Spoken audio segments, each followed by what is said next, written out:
Nauhin, magandang umaga po sa inyong lahat. Tayo'y magpasalamat sa Poong May Kapal na siyang dahilan kung bakit tayo ngayon nagtitipon. Siya na patuloy na gumagabay at nagbibigay biyaya at talento.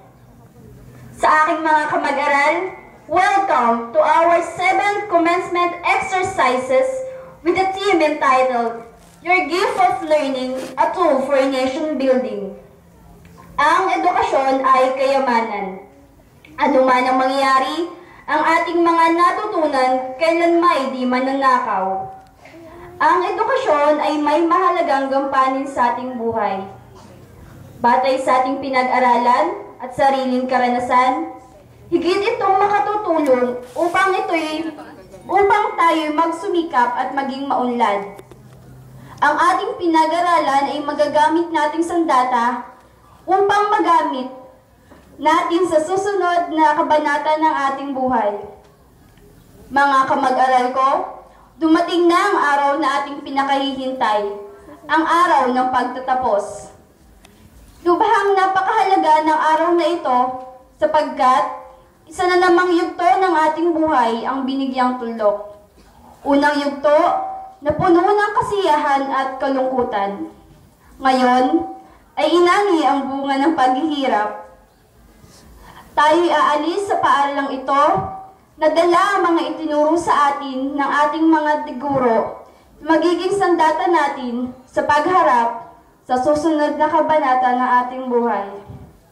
Sa aming minamahal na gurong katiwala kay Ma'am Diwa, na nagsilbing ina ng Itlogan National High School, ipinapaabot po namin ang aming pasasalamat sa walang humpay na paggabay, pag-unawa at pagmahal sa amin.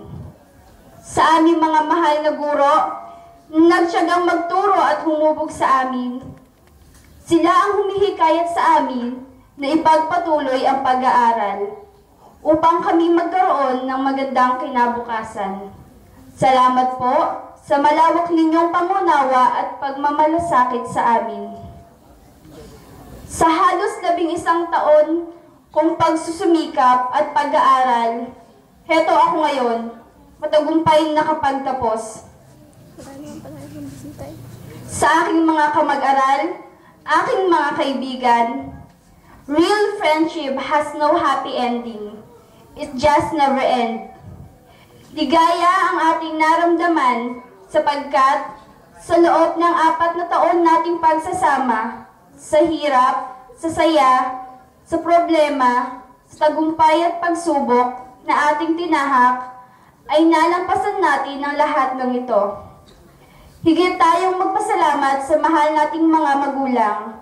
Sila ang nagbigay buhay sa atin. Sa bawat sakripisyo at pawis, bawat hirap, bawat desanyo para sa amin, maraming salamat po. Kaya sa kapwa ko magsisipag tapos, marapat na tayo maging instrumento sa pag-unlad. Sipag, pagsusumikap, determinasyon, tiwala sa sarili, paninindigan, at matibay na pananalig sa Diyos ang kailangan upang ang ating sarili umunlad, gayon din ang ating bayan. We must go for quality education, and we find a way through Itlogan National High School.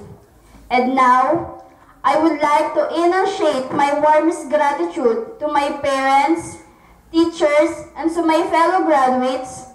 Thank you so much for giving me deep inspiration to be one of the honor of this school. Thank you, God, for all the people who made this Itlogan National High School excellent. Para sa akin, ang ating mga guro ang isa sa bayani ng ating lipunan, sapagkat iniligtas nila tayo mula sa kamangmangan.